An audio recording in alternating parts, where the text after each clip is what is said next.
Muita paz para todos. Se declinarmos a nossa memória na história da civilização humana, nós vamos concluir com muita facilidade que os espíritos sempre desejaram, tentaram e de alguma forma continuam tentando se fazerem sentir a humanidade. Em todos os livros sagrados de todas as religiões, aparece voluntariosamente a presença de espíritos que de maneira espontânea se fizeram sentir aos homens de cada tradição. Se olharmos os povos tribais, as manifestações dos espíritos também estavam lá. Dos negros aos índios, das civilizações mais antigas que a história registra, a presença de espíritos. No surgimento de todas as religiões, na sua base, estão manifestações espirituais. Desde o budismo, ao hinduísmo, ao mazdaísmo, até mesmo as doutrinas reformadas não escaparam disso dentro do cristianismo, como é o caso dos mormons. A origem dessa doutrina de natureza protestante é a materialização de um espírito chamado Moroni, que aparece no quarto de Joseph Smith, ainda jovem, e lhe anuncia ser ele um profeta da atualidade, que seria ele o escolhido para contar a saga do povo de Mormon. Era a história de um grupo de judeus que emigraram antes do Cristo nascer, que foram em busca de uma terra prometida, chegaram na América do Norte, viveram por ali mais de 300 anos e depois foram dizimados pelas pestes e por lutas com índios. O espírito de Moroni conta a saga desse povo, um trabalho absolutamente de manifestação espiritual. Ele se materializa durante noites, leva Joseph Smith a encontrar umas caixas de metal, onde está escrito o livro de Mormon, que é o livro do seu pai, profeta, que emigrou com Nefe, outro profeta, e o espírito de Moroni traduz aquele livro que hoje todo mundo tem o acesso como o livro de Mormon. Se olharmos a história do cristianismo, o nascimento de Jesus Cristo foi anunciado por um Espírito. O Velho Testamento é superlotado de aparições. E o mistério do cristianismo acontece quando Jesus volta ressurrecto no terceiro dia e ressurge dos mortos, se materializa em espírito e convive com os apóstolos durante 40 dias, até que se dá a sua ascensão final. Período esse que as religiões exploram um pouco, aonde aconteceu outro fenômeno extraordinário, que foi o dia de Pentecostes, recentemente lembrado pelos povos cristãos, que foi a sessão mediúnica mais extraordinária que já se pensou naquela época. Os apóstolos ali tiveram a iniciação do desenvolvimento de suas faculdades mediúnicas. Mas se atravessarmos os outros povos e formos para os negros, que emigraram para cá como escravos e para outros países do mundo, eles também faziam contatos espirituais com os espíritos elementais ou os orixás. Na África maior, que para eles é o além. Se formos para todas as tribos de índios, sempre teve o raizeiro, que era o médico da tribo, mas sempre houve o pajé, que era o médium da tribo. Nos reinados do passado, os reis sempre tinham consultores dos astros ou consultores de espíritos. Se declinarmos a memória nos livros mais importantes da história da civilização, de autores consagrados que não são espíritas, como César e Cantu e Will Durant, Vamos encontrar narrativas extraordinárias em todas as civilizações, mantendo contato com os mortos. O assassinato de Júlio César ele foi avisado por um espírito em um sonho. E César de Cantu também relata que o corpo de Calígula, que foi enterrado nos jardins de Lame, o imperador psicopata de Roma, que teve a coragem de abrir a barriga da sua mãe para ver de onde tinha vindo, e que inspirou para a medicina o nome de Operação Cesariana, embora ele abriu a mãe sem anestesia, chegando a assassiná-la. Mais tarde, os médicos, fazendo isso para facilitar o parto, deram o nome de Operação Cesariana, porque a ideia veio de um César. Calígula era um perseguidor cruel, e o seu corpo foi enterrado, sepultado nos jardins de Lame. E os historiadores relatam que o corpo, depois de 40 dias, teve que ser tirado dali, porque os transeuntes se assombravam com os espectros espirituais mal formados, que cobravam vingança em cima do túmulo de Calígula na praça. Esses relatos não são de livros espíritas. Assistimos fenômenos extraordinários, como o de Joana d'Arc, o maior fenômeno no Ocidente de mediunidade. Uma jovem de 13, 15 anos, que ouvia vozes de Santa Catarina, de Siena, de São Filipe, e salvou a França da invasão inglesa. Devolveu a coroa a Carlos VI, o rei fraco da França, ouvindo vozes de espíritos. Foi queimada viva na fogueira, porque não negou que as vozes vinham de Deus. À época, a igreja penitenciava que ela dizia dizer que era uma herética e que as vozes eram do demônio. Joana d'Arc foi ao holocausto até a última hora e não negou que as vozes vinham de Deus. Queimada viva na praça, ela não tem túmulo, porque não sobrou nada. A fogueira foi acesa mais que uma vez. E quando as labaredas queimavam, já escondendo seu corpo com a fumaça, ela pediu uma cruz para beijar. Havia 3 padres junto ao bispo. Um deles segurava um crucifixo, não teve coragem de subir. Ela novamente pediu uma cruz. Um dos transeuntes que estavam ali na praça pegou um graveto da fogueira, quebrou ao meio, amarrou com uma corda, subiu e no meio da fumaça colocou dentro do seu vestido. Quando o fogo já estava elevado, saiu um grito de dentro das chamas: minhas vozes vêm de Deus. O bispo Chinon, que estava ao lado, pronunciou uma frase que lhe deixou para a história: tenho a impressão que nós queimamos uma santa. 500 anos depois, a Igreja Católica reconstitui o processo de Joana d'Arc e considera santa.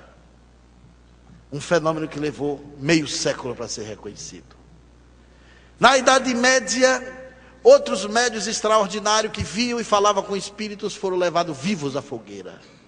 Foi o período da caça às bruxas, que não eram seres feios, nem despenteados como mostra a lenda histórica. Muitos bruxos eram jovens, homens e mulheres, que apenas mantinham contato com os seres espirituais. A Igreja Católica teve períodos de perseguição. E nesse percurso, todos aqueles que mantinham contato com espíritos eram chamados de endemoniados e loucos. A história da civilização humana é repleta dessas aparições. Por quê? Os espíritos sempre quiseram se fazer sentir aos homens. Tudo leva a crer que a mesma vontade que nós temos quando perdemos alguém, de saber notícias se ele continua vivo, aqueles que vão para o outro lado da vida têm vontade de dizer que continuam vivos, aqueles que ficaram. Talvez até para lenir sofrimentos e dores. Porque a primeira iniciativa de quem descobre que depois de estar morto está vivo é dar a notícia aos que sofrem. Apesar de todas essas manifestações ocorrerem no mundo, entre todos os povos, entre todas as culturas, entre todas as religiões, não foi suficiente para vencer os limites de exigência da ignorância e do cepticismo humano. Os espíritos continuaram se fazendo sentir. Todas as culturas contam casos extraordinários de aparições de casas mal assombradas, como acontecia no passado, de fenômenos de poltergeist, palavra criada pelo vocabulário alemão do século XV. Polter quer dizer barulho, Geist quer dizer espírito. Vejamos que desde 600 anos atrás já se tentava entender ou classificar fenômenos de aparições. Os fantasmas sempre foram registrados em numerosas ocorrências, embora a religião cristã dominante tentou ao longo da história negar. E negar injustamente, porque Jesus Cristo, que é o símbolo da religião cristã, o ícone, a nascente do cristianismo, foi chamado de Senhor dos Espíritos. E lidou com entidades que foi classificada como endemoniadas. Curou obsedados e médios transtornados por ações de subjugação espiritual. Jesus participou de sessões de materialização no Tabor. Espíritos foram vistos, relatados. Não tinha sentido as religiões cristãs negarem e ocultarem. E ocultarem injustamente. Porque na cúpula da Igreja Católica, a comunicação com os espíritos hoje não pode mais ser negada. Desde a última declaração do Papa João Paulo II, que anunciou no Dia dos Mortos em um sermão na Praça de São Pedro, há 14 anos atrás. Disse textualmente essas palavras do Papa: o diálogo com os mortos não pode ser interrompido, porque a vida não se encerra nos horizontes desse mundo. Palavras lúcidas, mas ainda não absorvida pela maioria dos cristãos, porque uma boa parte acha que a igreja condena as aparições dos espíritos. A comunicabilidade dos espíritos atravessou a história, e como a história foi construindo a sua própria realidade,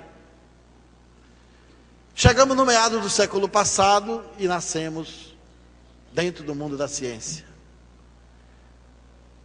Os primeiros contextos que determinaram o surgimento da ciência é do período de Newton para cá, o grande físico do século passado. Os espíritos também ali estavam. E também tentaram se fazer sentir aos homens da ciência. Mas eles não deixaram de se manifestar em diretas e indiretas oportunidades. Sempre deixaram rastro de informações, conteúdos que demonstravam que suas aparições foram autênticas e legítimas. Mas a nossa exigência cética sempre foi maior do que aquilo que os espíritos tentaram fazer. É interessante vermos na história como tudo isso ficou um tanto escondido ao longo do tempo. E como algumas religiões também tentaram colocar essas aparições como segundo plano de interesse. Nós que lidamos com essas pesquisas e que estamos em contato com esses fatos em diversos pontos do Brasil e do mundo, somos surpreendidos com algumas coisas interessantes. Uma dessas surpresas foi quando eu soube, nos anos 80, da existência do primeiro museu cristão de além-túmulo, fundado em Roma, com a bênção do Papa Pio XI. Pareceu estranho quando eu li sobre isso. O museu se escondia atrás de um nome mais moderno, com o nome de Museu das Almas do Purgatório. Um amigo meu, pesquisador, que agora deve continuar suas pesquisas no além, o professor Henrique Rodrigues, me mostrou as primeiras fotografias da existência desse museu no começo dos anos 80. Mais tarde, Um padre católico da Ordem de São Sulpício, que tive e tenho a alegria de ter me tornado seu amigo, o padre François Brunet, que é também um escritor sobre assuntos espirituais. É um padre católico que acredita e escreve sobre manifestação de espíritos. Me falou da existência desse museu. E é um museu reservado, quase que secreto, à Igreja Católica. Nos anos 90 eu passava pela Itália, fazendo pesquisas na área da transcomunicação, visitei o museu rapidamente. Não pude entrar, porque você teria que ter uma carta de apresentação e, sobretudo, uma audiência marcada com antecedência. Olhei aquele museu e sabia que ali se escondia um tesouro. Anos depois, eu fazia um trabalho na Rede Globo de televisão, dando consultoria para um Globo Repórter. Tinha um ano que havia acontecido o meu debate com aquele grande amigo do Espiritismo, o Padre Quevedo, que vocês conhecem. E como depois do meu debate ele perdeu o emprego, eu fiquei bem reconhecido lá nos bastidores da Globo, porque o diretor do Fantástico me encontrou. E à época ele queria fazer uns quadros para discutir espiritualidade na televisão. E me perguntou se eu tinha alguma coisa muito extraordinária. Eu relatei a ele que existia em Roma um museu secreto da igreja, que guardava peças de aparição de mortos, e estava em Roma. Fundado há mais de 100 anos. E ele, ao me encontrar ali nos corredores da Globo, disse: Clóvis, sabe aquela história do museu? Eu disse: sim. Eu mandei o repórter César Tralli, que é nosso correspondente da Europa. Ele foi lá na igreja e o padre disse que não existe esse museu. Eu disse: mas o museu existe. Eu disse: mas como? O padre disse que não tem. Eu disse: se o César Tralli foi como repórter? Ele disse: claro, mostrou a carteira de repórter internacional da Globo. Eu disse: por isso que o padre disse que não existe.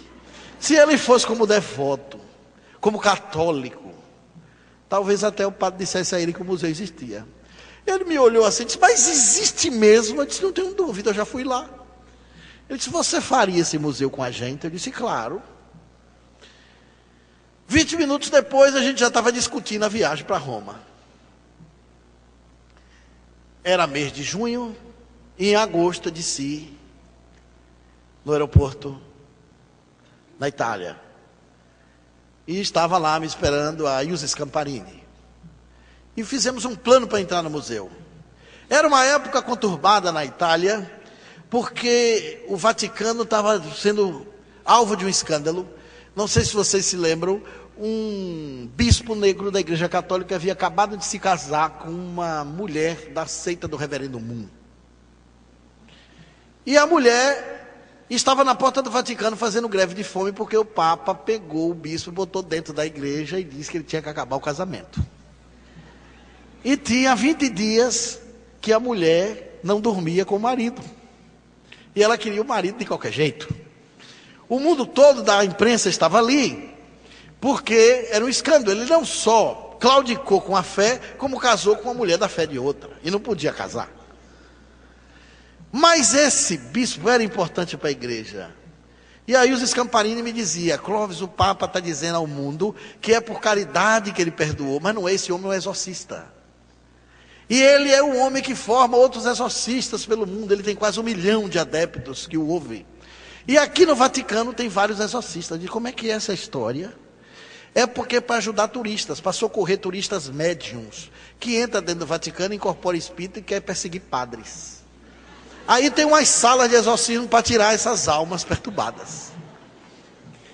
E aí eu fui conversar, eu soube da história, e fui conversar com um desses exorcistas. E ele me disse que uma mulher da Turquia, naturalmente de defeito físico, quando chegou lá, vomitou uma pilha enorme dessas de rádio grande e atirou num padre com tanta violência que quebrou uma ponta de uma estátua de mármore. Se pegasse do padre, tinha levado para a UTI. E aí eles levam essas pessoas para dentro das salas e os exorcistas atuam, expulsando os demônios, que são espíritos perturbados. E esse bispo Michelinos tinha um poder de exteriorizar entidades fantásticas. Devia ter também um médico com assistência espiritual boa. E a mulher estava na porta fazendo greve. Aí os Scamparini não podiam ir comigo ao museu porque ela estava cobrindo a reportagem do bispo. Eu fui na frente. E tinha contratado um câmera à minha conta. Era um câmera de cinema, com amizades aqui do Brasil, consegui fazer contatos. Uma saga para entrar nesse museu. E esse câmera foi contactado por mim antes de ir para Roma. Ele teve o cuidado de passar na igreja, e lá ele encontrou um padre chamado Roberto, que era tipo um curador daquela área ali do museu. E o padre Roberto disse, não tem problema, se é uma pesquisa séria, ele pode entrar, pode fotografar, pode filmar. E o Loris Capogrossi, que era o cinegrafista, quando me ligou na madrugada, disse, Clóvis, não precisa fazer nada escondido não, porque a gente estava pensando em pegar uma câmera dessas que fica na ponta do óculos. É um óculos largo. Antigamente se botava dentro de um casaco, hoje é a ponta do óculos ali, que tem 2 câmeras filmando. E a gente ia disfarçado, filmava um museu escondido. Tinha todo um plano, porque era proibido. Eu disse, não pode, não é mais proibido. Será que a igreja mudou? Ele disse, o padre disse que você pode vir tranquilo. Aí eu não aluguei a câmera para filmar escondido e fui cheio de alegria. Desci no aeroporto, fomos direto. Quando eu entro na igreja, que vejo lá o Museu das Almas do Purgatório, do lado da sacristia, da igreja de Nossa Senhora do Coração do Sufrágio, 4 quadras do Vaticano, em frente ao rio Tevere. Estando lá, a gente negociando, eu estava com uma máquina fotográfica, sem filme, e o Loris Capogrossi não tinha intenção de filmar nada ali naquela hora, a gente queria agendar. Mas para não ter roubo, a câmera era muito cara, era uma câmera digital que valia o preço de um carro 0 quilômetro, de luxo. Ele segurou a câmera e ficou na mão, porque eu tinha levado a câmera do Brasil. E de repente havia um padre lá dos fundos, com um espanador, andando rápido. E quanto mais ele se aproximava da gente, mais ele andava rápido. Até que quando ele chegou de junto, ele correu. E segurou a câmera do Loris, agarrou a máquina no meu peito. E disse, é proibido filmar, entrar aqui com fotografias e com máquina, e vocês vão ter que me dar esses objetos. E ele não parava de falar em italiano. Eu disse, calma, nós não vamos fotografar nada, não vamos filmar nada. A gente só veio agendar, porque o padre Roberto disse que a gente podia filmar tranquilamente. Ele aí passou um sabão no padre Roberto, mandou subir. Eu fiquei já assim com vergonha pelo padre, e disse para a gente, ele é um novato aqui, só tem 3 semanas, ele não sabe da gravidade desse museu, ele não tem que dar informação nenhuma, e vocês não podem estar aqui filmando nada. Eu disse, mas... O Loris olhou para mim, eu olhei para o Loris, eu disse, mas foi ele que disse que a gente podia, nós não temos culpa. Ele disse, aí foi acalmando os ânimos, eu fui dizendo a ele que era amigo da igreja católica, que eu tinha amigos que era professor de seminários, usei o nome do bispo da minha cidade, que realmente é meu amigo, falei do padre François Brindo, fui acalmando ele foi ficando quieto, até que ele disse, olha, eu fui designado pelo Vaticano para cuidar desse museu, que é muita confusão, e eu estou aqui há 2 anos, ninguém pode fotografar nem filmar. Eu disse, mas a gente não pode nem olhar. Ele disse, olhar até pode, se o senhor tiver uma carta de recomendação. Eu disse, onde é que eu pego a carta de recomendação? Ele disse, com o vigário-geral de Roma. Era o mês de agosto e na Itália é muito quente. Todo mundo sai, que não aguenta o calor, vai para as regiões mais frias. Chegamos lá no vigário-geral, o vigário estava de férias. O Lore disse, Clóvis, nada feito. Eu disse, não, Lore, nós vamos voltar lá e dizer que o vigário está de férias. Ele vai dar o nome do chefe da ordem da igreja. Aí ele nos deu o chefe da ordem da igreja, porque... Se você quiser entrar no mundo da pesquisa, você tem que ter 3 princípios. Não aceitar não como resposta. O outro é fazer sempre um pouco mais do que o que pode. E o terceiro é nunca desistir. Aí eu estava usando os 3 princípios. E fomos lá no chefe da igreja. Quando nós fomos telefonar para marcar o encontro, o chefe da igreja perguntou se eu falava italiano. Eu falei que é muito pouco. E se eu falava bem francês? Eu muito pouco. Mas fala espanhol? Eu disse, falo. Aí disse, vou botar um padre que vai falar com o senhor para entender melhor o que você quer. E aí botou um padre que acabou no meio da conversa, disse que tinha pregado no Brasil, chamado Padre Fernando. E o Padre Fernando, quando entendeu o que eu queria, que era entrar no museu, disse assim, mas quem o senhor pensa que é para entrar no museu? Eu disse, eu sou um pesquisador do Brasil que vim aqui só para isso. Ele disse, mas não pode, o senhor tem que voltar para o Brasil, pedir uma carta do bispo do Brasil, escrita para o bispo da nossa igreja, nós vamos avaliar, vamos ver o seu propósito, pesquisar quem é o senhor, para depois dizer se o senhor pode ou não pode fazer. E aí eu fui insistindo, porque você não pode desistir nunca. E ele aí me disse o seguinte, seu Clóvis, quando alguém liga para a gente, é de bom alvitre, que quem faça a ligação desligue o telefone, que fica mal educado. Do outro lado alguém bateu o telefone. Eu insisti mais um pouquinho e ele bateu o telefone. Aí eu fui fazer um pouquinho mais do que eu podia. Liguei para esse padre meu amigo na França, e ele disse, veja o nome do chefe da igreja. O nome era Philippe Sevaux, era o nome francês. Ele já gostou do nome. Disse, pergunta em que ano ele se formou, que se foi meu aluno, você dá sorte. Ele estava indo para a Polônia, saindo da França para ir para a Polônia, e eu fiquei aguardando o voo dele pousar na Polônia, nos comunicamos na madrugada, o Philippe Sevaux, chefe da ordem, tinha sido aluno do François Brunet. Foi uma bênção. O François Brunet liga para mim e diz assim, olha, você vai chegar na porta da ordem, apertar uma campainha, não fala você, bota seu amigo que fala italiano. Porque se ouvirem sua voz com sotaque, vão dizer que não pode. Mas diz ao italiano que quer falar com a irmã Gertrudes. A irmã Gertrudes vai perguntar o que é, vocês vão dizer que é pela parte do padre François Brunet. Um portão eletrônico vai abrir e vocês podem entrar. É o máximo que eu posso fazer por vocês. Nós fizemos isso e fomos lá. Aí o Loris foi, fez todo o ritual, o portão abriu, a gente entrou. Quando entrou, a gente estava com um carro cheio de equipamento. Eu olhei para Loris e disse, Loris, a gente só sai daqui com a polícia. Aí entramos na casa e chegou um homem, um padre, magrinho, eu dei a mão e disse assim, Padre Sevaux. Ele cruzou o braço, deixou minha mão no ar e falou, Padre Fernando, e você quem é? Aí eu disse assim, Clóvis Nunes. Ele disse, o que o senhor está fazendo aqui? Eu disse, eu vim fazer uma entrevista com o padre Sevaux. A entrevista do senhor foi cancelada. Mas o senhor é intransigente, hein? Eu não disse ao senhor que o senhor não vai ter entrevista aqui com a ordem? Eu disse, mas padre Fernando, essa entrevista foi refeita por um padre da ordem de São Sulpício, professor de grandes seminários aqui no Vaticano, meu amigo pessoal, padre François Brunet. Fiz um sermão para ele rápido. Ele disse, o senhor volta para o Brasil, faz tudo que eu lhe disse, pede a carta do seu bispo, e tererê, tererê, tererê.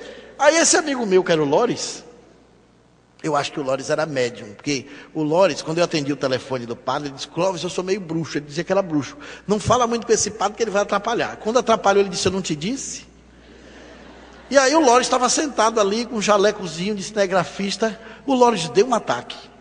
Pulou em cima dele, ficou vermelho, e começou a falar em italiano, que aquilo era um absurdo, porque que eu estava ali com recomendação de um padre, de um bispo, de um outro lugar, e não podia conversar com o chefe da ordem, que estava tendo um escândalo no Vaticano com um bispo que casou da igreja do Reverendo Moon, e que ele era membro da imprensa, botou a mão no bolso, tirou a carteira e disse assim, eu já trabalhei com Franco Zeffirelli, e sou Loris Capogrossi, cineasta por mais de 30 anos e membro do sindicato da imprensa da Itália. Eu vou botar toda a imprensa aqui na porta para o senhor dizer que igreja é essa que não se pode entrar.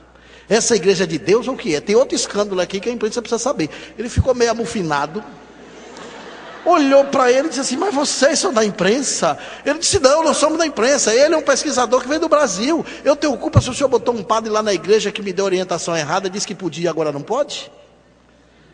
Aí ele ficou olhando, e vocês querem o quê? Se eu quero falar com o padre Sevaux, o chefe da sua ordem. Ele disse, aguarde um minuto.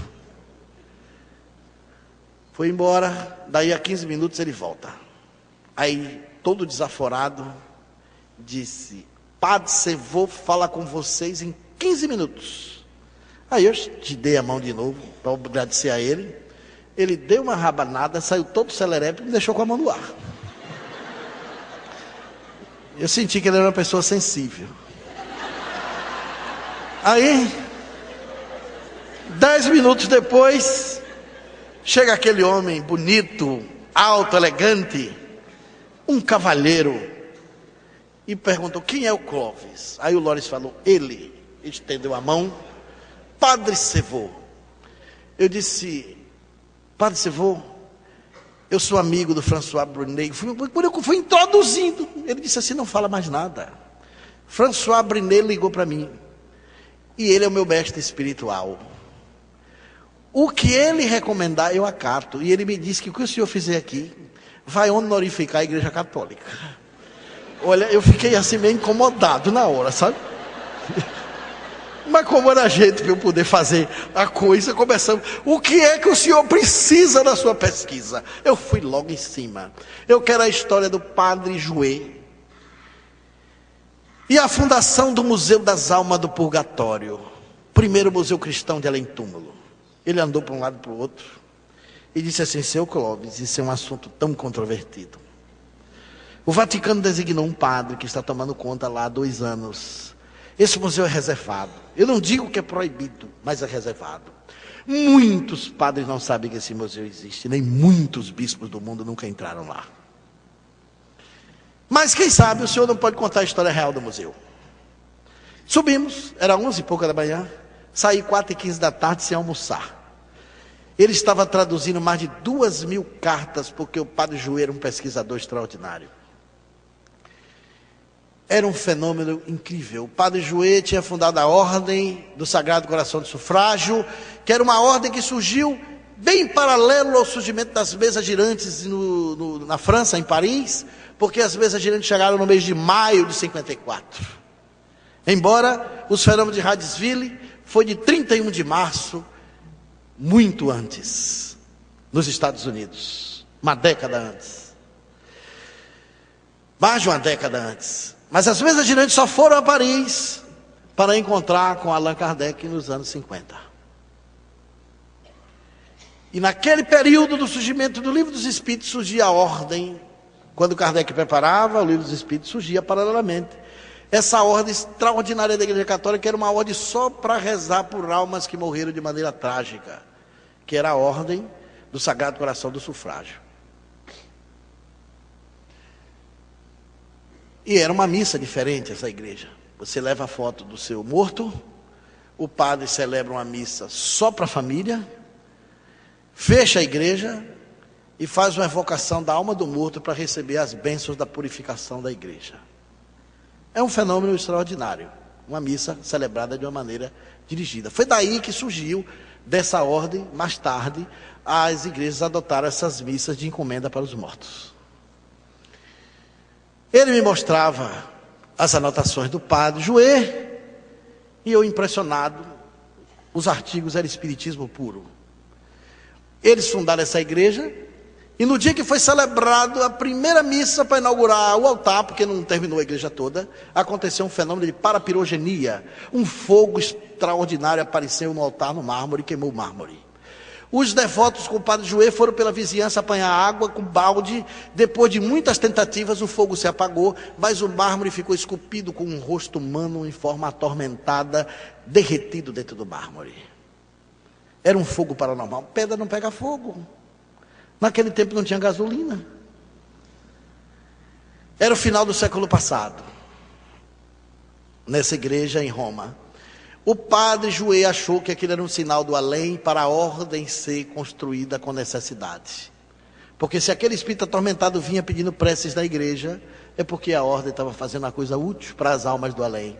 Ele chamou o Papa, que abençoou a igreja, e ele pediu autorização para viajar pelo mundo para ver se tinha acontecido aquilo em outras igrejas. Durante 6 anos ele percorreu a Europa e voltou com mais de 2.000 peças de aparição de espíritos de freiras e padres mortos dentro do seio da Igreja Católica e nas comunidades católicas. Fundou ali, naquela igreja, em uma sala ampla, o primeiro museu cristão de além-túmulo. Nos anos 20, depois da sua morte, o seu sucessor mudou o nome para Museu das Almas do Purgatório, porque a maioria das aparições estava envolvida em fogo. E tinha que estar no purgatório, porque era tudo padre e freira que morreu. Não podia estar no inferno, porque se o padre não se salvou, imagina o discípulo. Não podia estar no céu, porque estava atormentado pedindo prece. Aí eles botaram almas do purgatório, que era uma coisa transitória. Com as precezinhas subia de degrau, se elevava. E o nome era um apelido para disfarçar. Eu aí falei com o Padre Jouet ali, depois de quase 4 horas ele ia atender uns franceses. Eu disse: Padre Jouet, Padre Philippe Sevaux, eu preciso filmar e fotografar esse museu. Eu disse, professor Clóvis, o senhor está me pedindo uma coisa muito difícil. Entrar, já vai ser difícil ele botar lá dentro. Agora, filmar. Eu disse, mas o que tem filmar? Eu vou fazer um bom uso. Eu garanto ao senhor que eu não vou deturpar um conteúdo desse que está aqui do Padre Jouet. Ele disse, é um pedido do François Brunet, eu vou tentar. Pegou o telefone e foi conversando lá com o padre que tinha me expulsado de lá. E aí, conversa para cá, conversa para lá, daqui a pouco ele põe a mão no telefone e diz, a filmagem vai ser monitorada, você concorda? Eu disse, claro que eu concordo. Aí saímos de lá para filmar na terça-feira, isso era uma sexta. Já era 5 da tarde, quando a gente deixou a ordem, e no caminho ele disse, Lores, vamos na missa? Ele disse, mas o que vai fazer na missa? Tu não és católico? Eu disse, vamos sondar o terreno, reconhecer o ambiente, ver como é que nós vamos filmar isso tudo, se a gente vai precisar levar a câmera escondida ou não. Entramos. Quando terminou a missa, foi aí que eu vi como a missa era celebrada, o padre veio falar comigo. Quando me viu, disse, mas não é terça-feira? Eu disse, não, eu vim só assistir a missa. Aí ele falou, va bene, va bene. E aí eu fiquei falando da arquitetura da igreja, criando um ambiente, um relacionamento com ele, para a coisa ficar mais fácil, né? Para não ficar assim, dois estranhos filmando proibido. E aí, conversa vai, conversa vem, um telefone toca atrás da sacristia. Ele disse, 1 minuto. E foi lá. Quando ele voltou, disse assim, era a encomenda de uma missa. Eu disse, como é essa encomenda de missa? Ele disse assim, é o seguinte, é que as almas que morreram, os parentes ligam, dá o nome e encomenda a missa, porque tem que ter agenda, senão não dá tempo. A missa é exclusiva. Eu disse, o senhor recebe assim por telefone também? Ele disse, recebemos, do mundo todo. Tem famílias que fretam aviões e vêm para aqui para essa missa. Já é uma coisa tradicional da Ordem do Sagrado Coração do Sufrágio. Sufrágio quer dizer piedade pelos mortos. Eu aí saí da missa de Silores, precisamos arranjar 3 telefones celular com o seu 4. Aí ele olha para mim e diz assim, mas que pensa, que passa? Eu disse, nós estamos engessados e acabamos de quebrar o gesso. Ele disse, como? Eu disse, nós vamos filmar um museu. E aí ele era um camarada meio complicado, italiano, briga muito, ele estava de mal com a família. A Itália toda fechada, não tinha onde alugar celular. Ele disse, só se tu for na casa do meu pai, mas eu não falo com ele há 3 meses e minha irmã não fala há 2 anos, os 2 celulares que tem. Cheguei lá e descobri que o pai dele era um médico, gente finíssima, e a irmã dele também médica, gente boa demais, o problema era ele, que era o complicado. Os 2 me emprestaram o celular sem problema, levei um livro de transcomunicação, falei da comunicação com os mortos, e o que é que tinha dentro desse museu, eles ficaram torcendo para mim, para dar certo. Entrei com Lores Capogrossi na terça-feira, e quando chegamos dentro da igreja do Sagrado Coração do Sufrágio, quando estávamos lá, o padre dizendo, isso pode filmar, isso não pode, isso pode, só queria que eu filmasse papel. Os aspectos do museu, quando chegava uma aparição, ele não queria que eu filmasse. Aí, de repente, o telefone tocou. Quando o telefone tocou, era a nossa turma que estava lá fora. Aí um estava com o celular com o padre e o outro ligou para o meu. Clóvis, pode andar que o padre está na linha. Aí o que é que nós fizemos? Encomendamos uma missa para 8 mortos da Polônia que morreram num desastre de avião. E o nome de cada morto era XYZHW, tinha que soletrar letra por letra para demorar o máximo. E aí os 8 poloneses que morreram, aquela tragédia, a família toda vinha, filho, cunhado, mãe, amigo, sobrinho, parente, para celebrar a missa. E aí quando estava no penúltimo, corre que só falta um. Aí a gente pegou a câmera, botou no mesmo lugar, no tripé. Eu estava com uma máquina fotográfica, tinha feito 6 fotografias. E aí o Lores ficou impressionado porque eu saí fazendo as fotos. Ele disse, você está doido? O homem olhou, você só fez 6. Essa máquina tem número. Eu disse, Lores, eu estou com o teu filme no bolso. Bati as 36, botei o filme novo, fiz mais 6, botei no mesmo lugar. Eu já tinha 36 poses garantidas. Aí ele está, isso pode, isso não pode, voltou e disse, foi uma missa, 8 poloneses, que tragédia, Senhor, todos mortos. Eu não preciso dizer a vocês que os nomes foi tudo inventado. Aí daqui a pouco o telefone toca de novo. A gente matou 5 russos no acidente de trem. Foi o suficiente para a gente fazer o resto do museu. Quando ele voltou, isso pode, isso não pode, isso pode, isso não pode, a gente já tinha feito tudo. E eu aí disse, mas o senhor não deixa a gente filmar aquele rosto que foi derretido no mármore? Ele disse, não, isso aí, um padre tem chave, não sou eu que tomo conta. Mas eu já tinha feito. Eles botaram um quadro, porque o altar não pôde ser destruído, porque o mármore enorme foi derretido ali, uma altura de 1,50 m de altura. Eles botaram um quadro com uma Madonna e 2 anjos para disfarçar. Era trancado de chave, mas era essa chave de guarda-roupa, umas fechaduras vagabunda. Eu peguei um pé de cabra da câmera, foi encostar, abriu, uma beleza. Aí, só me deu problema na hora de fechar, quando eu fechava a porta voltava. Aí, a fita crepe do cinegrafista me salvou, peguei a fita crepe, passei. Como a igreja estava escura, ele só viu depois. Aí quando eu saí desse museu, com essa fita na mão, vocês acreditem, nem eu nem o Loris conseguimos dormir. Porque a gente olhava para o outro e dizia, a gente fez um museu. A gente botava na câmera e assistia a cada detalhe. Vou eu para a casa do Geraldo da Ordem, na sexta-feira, outra semana. Entro lá, e o padre, que eu fiquei, porque assim, as peças têm número na parede. Você vai na casa geral e tem um livro enorme. E ali tem o número 8, diz o que peça é aquela com detalhes. Número 14, tem a peça toda, a aparição todinha o que foi. Chego lá na casa geral, o padre Sevô disse assim, como foi no museu? Aí eu falei, padre Sevô, filmamos tudo. Tutti. Ele levantou a sobrancelha, me olhou e disse assim, mas como tutti? Não foi monitorado? Eu disse, foi, padre Sevô, mas eu vim aqui também me confessar. Padre Sevô, pequei. Aí o Loris olhou para mim, com aquela cara de italiano, me deu um chute no calcanhar, como se assim, que sujeito descarado me tirou. Aí eu disse, eu pequei, queria me confessar. Ele disse, mas que fez este? Eu disse, eu tinha uns amigos da Polônia que morreram no acidente de avião, e o Loris também tinha uns parentes na Rússia, nós encomendamos 2 missas. E aí os nossos amigos ligaram, enquanto o padre foi atender as missas, a gente filmou tudo proibido. Ele olhou para mim e disse assim, va bene, celebraram a missa para 14 mortos, hein? Bom trabalho. Tinha que ser um brasileiro para fazer uma coisa dessa.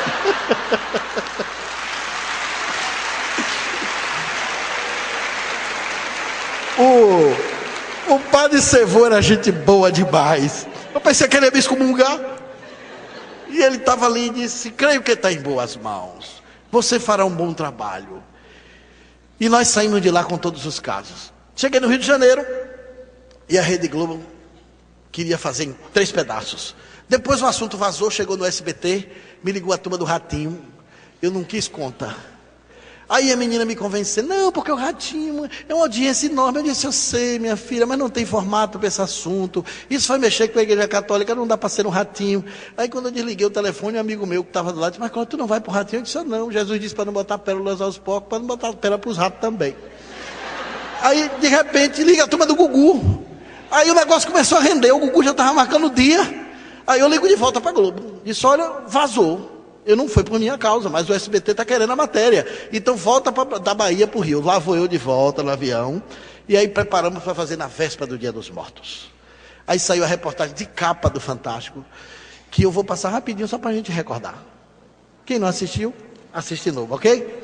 Fizemos eu, Cid Moreira e agora o saudoso Francisco Milani. E aí o Scamparini ficou lá. Depois a Ilse foi entrevistar os vaticanólogos. Essas imagens são nossas. Eu cedi só para o Fantástico, não são imagens da Globo, quem filmou fomos nós, eu e o Loris Capogrossi. E a Ilse filmou o Vaticano com a opinião dos vaticanólogos. Vocês vão ver aí o padre Gino Concetti, que é um padre que era o assessor do Papa João Paulo II, continua sendo o assessor do atual Papa, o Bento XXIII, e 16, e ele era o redator do Diário Oficial do Vaticano. E eu peço a Ilse para fazer uma pergunta para ele. E o Espiritismo? O que o senhor acha do Espiritismo? Aí ele responde sem titubear, o Espiritismo existe, há sinais das Escrituras Sagradas. Mas não é tão fácil assim falar com os espíritos de Da Vinci, de Rafael, e ele vai tecer os comentários. Vamos passar? Museu das Almas, vale a pena a gente ver. O que eu quero mostrar com isso é que a igreja que perseguiu médiuns guarda dentro dos seus esconderijos as aparições de muitas épocas. Veja que são de séculos e de igrejas diferentes. Boa noite. Um segredo guardado dentro da Igreja Católica. Você vai conhecer agora o museu que não pode ser filmado nem fotografado. Ele provoca arrepios. É o Museu das Almas do Purgatório. É provável que você nunca tenha ouvido falar desse museu. Mesmo entre os católicos, é praticamente desconhecido. Ele guarda registros do que seriam aparições de pessoas mortas. Pessoas que teriam voltado do além ou do purgatório para pedir orações. Museu das Almas. Mistério na Igreja. É a reportagem de capa do Fantástico. Na doutrina católica, o purgatório é um estado de espera, um lugar de almas em purificação. Um sofrimento que só terá fim com a chegada ao paraíso.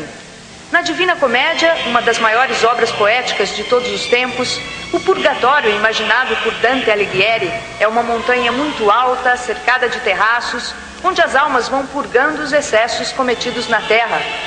Foi na Idade Média que o purgatório viveu o auge da fama na imaginação dos cristãos. Hoje pouco se fala dele. O céu e o inferno desfrutam de maior prestígio nos sermões católicos.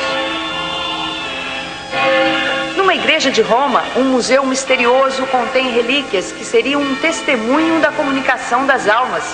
A igreja não permite que nenhuma imagem seja gravada, mas um pesquisador de parapsicologia, o brasileiro Clóvis Nunes, entrou no Museu das Almas do Purgatório e registrou as peças. Esse museu, ele está reservado à igreja, um museu privado, e para nós termos acesso a gente teve que chegar aqui em Roma e contar com o apoio de uma autoridade eclesiástica da Igreja Católica Brasileira.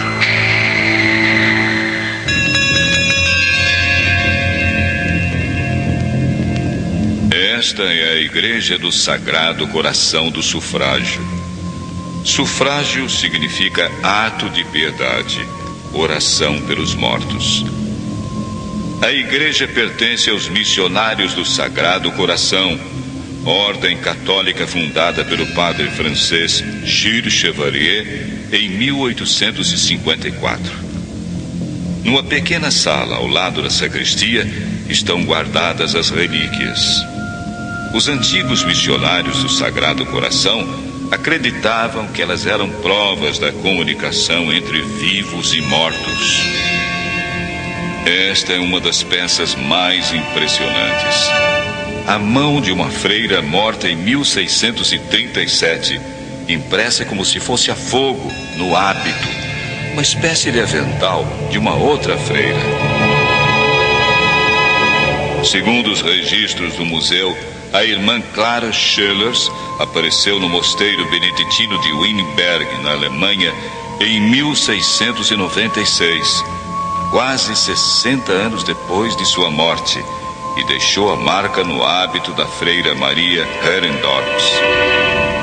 Ela chegou envolvida em luz, e para a irmã não ter dúvida de que não era um sonho, ela deixou impressa no avental que estava pendurado no cabide a marca da sua mão queimada com fogo. A maioria das peças que compõem o Museu das Almas se refere à aparição de padres e freiras ocorrida em ambiente católico, igrejas, conventos, quartos de oração. Esta marca faz parte de uma série de aparições do padre Panzini, que foi abade em Mantova, Itália. Dizem os registros do Museu das Almas do Purgatório que o padre Panzini apareceu em 1731 no mosteiro de São Francisco, em Todi. Teria sido visto pela Madre Superiora, a venerável Isabella Fornari. Esta marca foi deixada sobre uma pequena mesa de madeira, sobre a qual estava colocado um pano, que era, na verdade, a manga da camisa do hábito. E ele deixou impressa em queimadura, pela irradiação da luz da sua mão, e que também apareceu marcas de sangue. O padre Panzini teria deixado a marca da mão também na túnica da Madre Superiora. Ele também imprimiu sobre a madeira, por onde estava o hábito, o desenho de uma cruz, feita também com fogo das suas mãos, aonde se vê do lado da mão o sinal desenhado da cruz, a marca bem visível. Por ordem do padre Isidoro Gazala, confessor da Madre Superiora, os fragmentos da mesa e das roupas foram guardados e conservados durante quase 2 séculos antes de serem trazidos a um museu. Na noite de 21 de junho de 1789, na Bélgica, Giuseppe Lelot foi acordado pela visão da mãe, morta 27 anos antes. A mãe teria deixado esta marca impressa na roupa de dormir do filho e pedido que o rapaz mudasse de vida e se convertesse à igreja. Depois da aparição, Giuseppe fundou uma congregação católica. Estas marcas apareceram na paróquia de Erlangen, na Alemanha, num livro que pertencia à devota Margarita de Merlet. Não há registro de datas, mas a história começou quando Margarita viu o que seria o espírito de uma mulher. Ela lhe pergunta: quem é você e o que você pretende? A alma materializada diz: eu sou sua sogra, morta de parto há 30 anos. Quero que você vá até a igreja de Nossa Senhora e celebre missas pela minha alma. Dizem as crônicas do Museu das Almas que Margarita correu para contar tudo ao padre e que o padre lhe disse: faça o que ela quer, celebre as missas. Ela celebra as missas com orientação do padre. Meses depois a alma volta e agradece a ela dizendo que está livre. Ela foi até este livro, abriu o livro e ali imprimiu as marcas de fogo da sua mão. E o que é curioso é que ela abriu o livro na parte final do capítulo 4. E o fogo, as marcas do dedo, ficou gravada em cima desse seguinte texto: estou carregado de pecados, combatido de tentações, e não há quem me valha, não há quem me livre e me salve senão tu, Senhor. Lorena, Alemanha, 21 de dezembro de 1838. Giuseppe Schitz aparece diante do irmão e pede orações, porque está sofrendo no purgatório.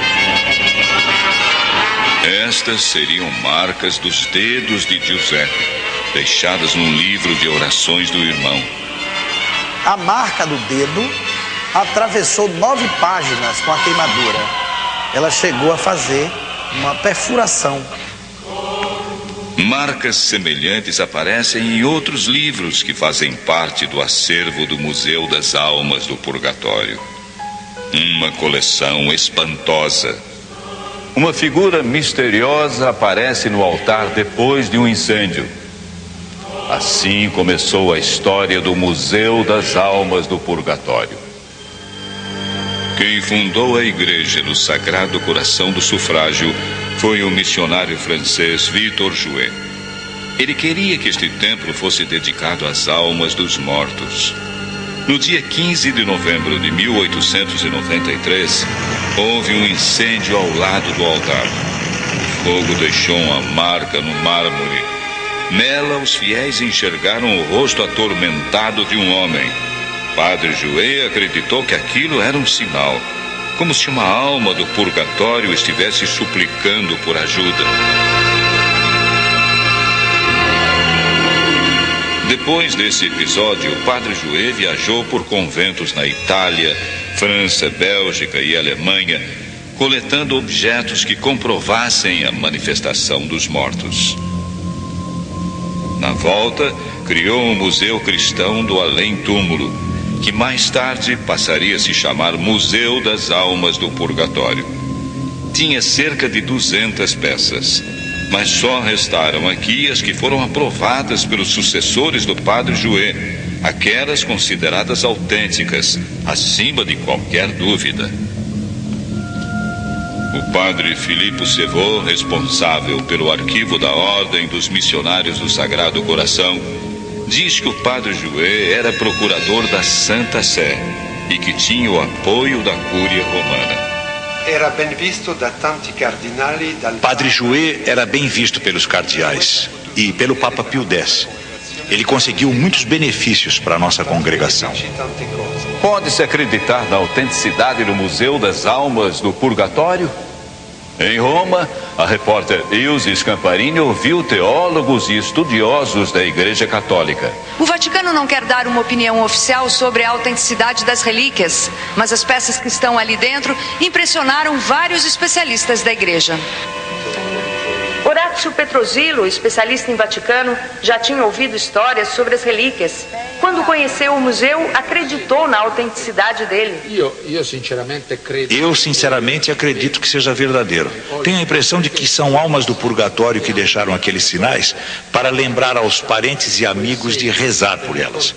Eu já tinha ouvido várias histórias e fui preparado para aquele museu. Não tenho nenhuma dificuldade de pensar que seja verdadeiro.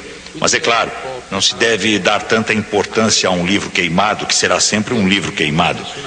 Mas esses objetos não são falsos. Então são verdadeiros? O fato é que não são falsos. Mas também é fato que a Igreja não se compromete, não faz uma declaração sobre a verdade. Não são truques e não são documentos falsos. Claramente se pensa que são almas do purgatório. Sandro Magister, outro especialista em Vaticano, diz que o museu foi criado para tentar comprovar a existência do purgatório e que sempre causou controvérsia. Eu acredito que algumas pessoas considerem aquelas peças testemunhos dignos de fé e talvez outra grande parte veja as relíquias com menos credibilidade. O teólogo franciscano, padre Dino Concetti, não dá muita importância às peças do museu. A meu parere, eu penso que a materialização da religião e das verdades é sempre uma expressão ligada a uma determinada época, a uma cultura e sensibilidade. Eu acredito mais numa verdade sobrenatural, espiritual. Não podemos saber nada do purgatório, apenas isto. É um lugar, como disse Dante, onde os espíritos vivem até ser dignos do reino dos céus. Sabemos que o inferno é um lugar de tormento, como disse Jesus no Evangelho, onde há pranto e lamento. Mais do que isso, não podemos saber. O senhor pessoalmente acredita naquelas relíquias? É esse que fala Não, porque não é possível materializar uma coisa espiritual. Não é possível. Nós imaginamos as almas entre chamas para exprimir a ideia de que essas almas sofrem tormentos e precisam de ajuda. Mas, na verdade, não é assim. Mas não é assim. A repórter Ilse Scamparini ouviu também um dos poucos exorcistas oficiais do Vaticano. O padre capuchinho Vittorio Traini mostra-se muito prudente quando fala do Museu das Almas do Purgatório. As peças podem até ser verdadeiras, mas as almas não manifestam a sua presença com essas coisas, a menos que tenham sido graças especiais concedidas a pessoas especiais. Assim como existem essas manifestações, há também manifestações de caráter infernal. Del diabo. Sim, coisas do diabo. As relíquias do Museu das Almas trazem uma questão muito delicada para a Igreja Católica. Existe a comunicação entre vivos e mortos? Eu acredito que sim. Eu acredito e me baseio num fundamento teológico que é o seguinte: todos nós formamos em Cristo um corpo místico, do qual Cristo é o soberano. De Cristo emanam muitas graças, muitos dons. E se somos todos unidos, formamos uma comunhão. E onde há comunhão, existe também comunicação. O que o senhor pensa do espiritismo? O espiritismo existe. Há sinais na Bíblia, na Sagrada Escritura, no Antigo Testamento. Mas não é do modo fácil como as pessoas acreditam. Nós não podemos chamar o espírito de Michelangelo ou de Rafael, mas, como existem provas na Sagrada Escritura, não se pode negar que exista essa possibilidade de comunicação. Não negar em modo absoluto que não sia esta possibilidade mediática. A Igreja acredita que seja possível uma comunicação entre este mundo e o outro mundo. A igreja tem convicção de que esta comunicação existe. A igreja se sente peregrina, porque vive na terra e possui uma pátria no céu.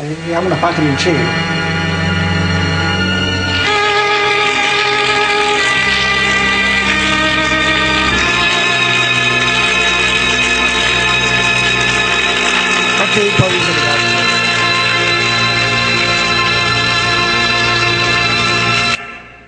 Esse pessoal aí fala em nome da Igreja Católica. O padre Quevedo não pode mais falar dizendo que a igreja é contra, porque ele fala a opinião pessoal dele e não é a opinião da igreja. Mas infelizmente no Brasil muita gente pensa que a opinião dele é a da igreja. Não sei se vocês atentaram para o fato que são peças de diferentes épocas, de diferentes países, de diferentes situações, mas elas todas estavam dentro do seio da igreja.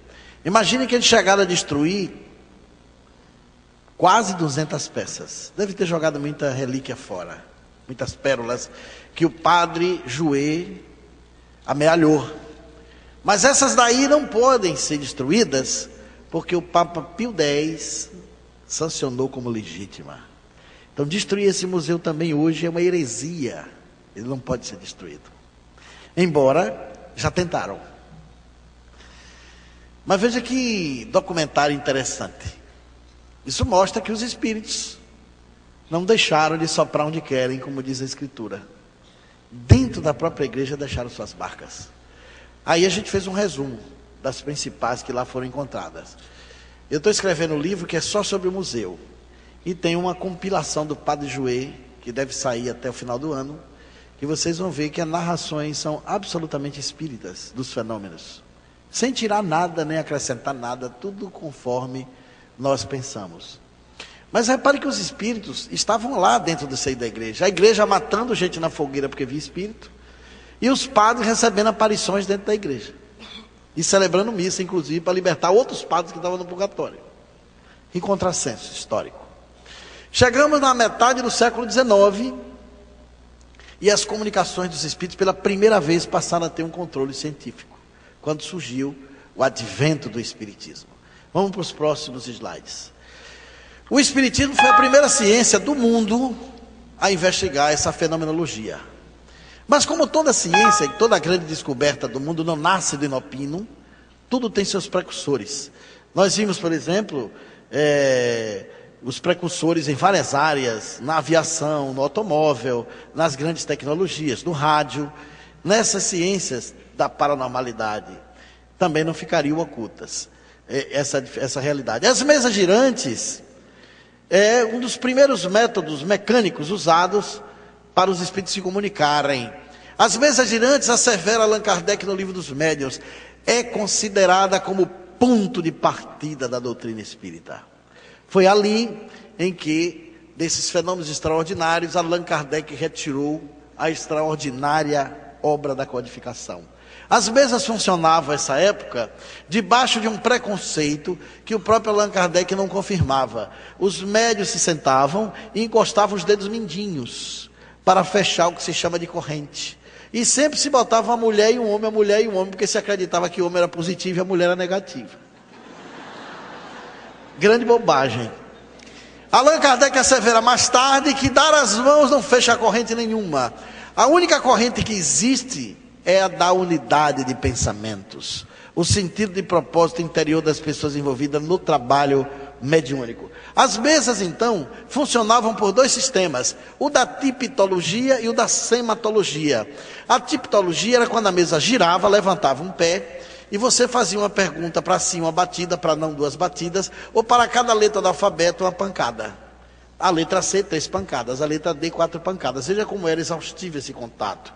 E a sematologia, a mesa produzia estalidos internos, como a madeira que dilata no forro das nossas casas atualmente. Ela não levantava, nem batia, mas instalava, um ruído saía no ambiente. As mesas girantes ocuparam as noites da França, as noites da Inglaterra, as noites da Suécia, e muitos países se envolveram com essas experiências. Era uma diversão noturna dos grandes salões. E foi nesse período, se vocês observarem a data, a ordem do Sagrado Coração do Sufrágio foi fundado em 54, na França, talvez por inspiração dos espíritos, para mais tarde ter esse museu para a gente achar. E depois, nesse mesmo período, as mesas girantes chegaram na França, que já tinha vindo da Escócia, da Suécia e da Inglaterra, onde elas aconteceram anteriormente pela Europa. E foi nesse período que Allan Kardec se deu conta dos processos e começou as investigações diretamente com ele, a partir de 52. Mas, com esse contributo, outras personalidades se envolveram com as mesas. Victor Hugo fez muitas experiências com a mesa. Karl Marx estava com Kardec lá fazendo experiências com a mesa. O pai do comunismo, nós descobrimos isso, essas surpresas que a pesquisa nos dá. Eu estava na França pesquisando e descobri que Kardec era amigo de Karl Marx. Karl Marx estava exilado na França como subversivo, e na noite que os espíritos anunciaram a missão de Allan Kardec para o espiritismo, Karl Marx estava do lado. E os espíritos dizem: tu, Marx, vai primeiro para desmanchar tudo que foi construído, e tu, Rivail, vem depois para construir em cima de um terreno planificado. Mais tarde os espíritos orientam que ele não deve aparecer em público nem ficar amigos. Allan Kardec era amigo pessoal e deu cobertura a Karl Marx, que estava exilado como subversivo na França. E essas informações na literatura espírita ninguém tinha revelado ainda. Eu tive a graça de ser o primeiro a saber. Então agora vocês todos já sabem, pode chegar para os comunistas antigos e dizer isso. Que o pai do materialismo dialético fez sessões mediúnicas. E mais tarde eu vi no livro Capital de Frederick Engels, no rodapé, Frederick Engels dizendo que a aristocracia francesa não tinha outra coisa a fazer senão estar envolvido com mesas girantes e saber que Karl Marx, seu amigo pessoal, estava envolvido nessas tropelias. Os espíritos orientam a Kardec que se afastasse da amizade pública com Karl Marx, porque ele passou a ser envolvido por espíritos exaltados. E hoje, se nós apanharmos os 8 principais biógrafos de Marx, todos os 8 falam que Karl Marx era um orador exaltado. E para não politizar o espiritismo, nem para dar problemas para o comunismo, eles se afastaram por orientação dos espíritos. E há uma pergunta crucial que Allan Kardec faz na casa da senhora Baudin. É verdade que o senhor Marx vai fazer muita confusão no mundo? E os espíritos prenunciam, dizendo o seguinte: a confusão não vai estar sobre a cabeça dele, mas sobre o partido que vão criar através dele. O Partido Comunista não tinha sido criado ainda. É simplesmente fantástico essas informações. E essas comunicações foram atravessando. Ali o espiritismo nasceu. Boa parte das perguntas do Livro dos Espíritos foram compiladas antes de Kardec, através desse sistema. E mais tarde, da mesa nós passamos para as pranchetas. Pode passar o próximo.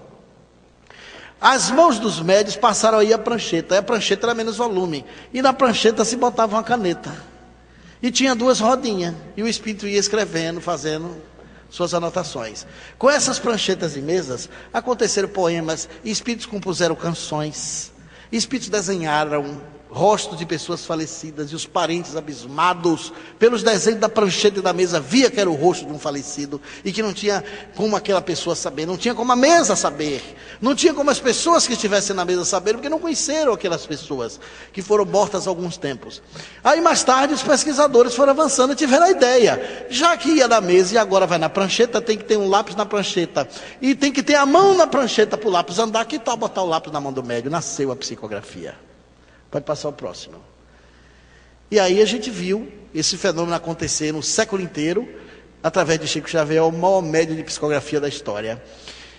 Ele tem um recorde de produção literária psicografada, mais de 400 obras, mais de 600 espíritos assinaram pelas suas mãos, e ele veio com a psicografia mecânica, escrevendo a jato. Já no começo do século, impressionava as suas recepções de psicografia mecânica, acelerada. E a psicografia se tornou conhecida, mas antes nós viemos desse processo mecânicos, para depois passarmos para os processos mais de efeitos intelectuais. E os espíritos continuaram se fazendo sentir. Outros psicógrafos fantásticos aconteceram no mundo. No Japão, Masaharu Taniguchi também recebe próximo de 400 obras psicografadas, revelando até a foto de uma entidade por descrição oral. Um desenhista pintor, o espírito que escrevia por ele, o fundador dessa doutrina extraordinária chamada Seichonoye. Outros médiuns extraordinários psicografaram obras incríveis nos Estados Unidos, livros que foram ao cinema, livros famosos como A Cabana do Pai Tomás, é um livro psicografado por uma médium que fazia sessões mediúnicas na Casa Branca, orientando Abraham Lincoln, que deu a ele a determinação de libertar os escravos. Esses fenômenos todos foram se acumulando, com atas inclusive que existem na Casa Branca revelando essas experiências. Abraham Lincoln fez sessões mediúnicas na Casa Branca. E a mesma médium que recebeu A Cabana do Pai Tomás, um livro fantástico. Muitos outros escritos, autores extraordinários, trouxeram romances escritos, contos, ensaios e poemas que vieram versados pelas consciências do além.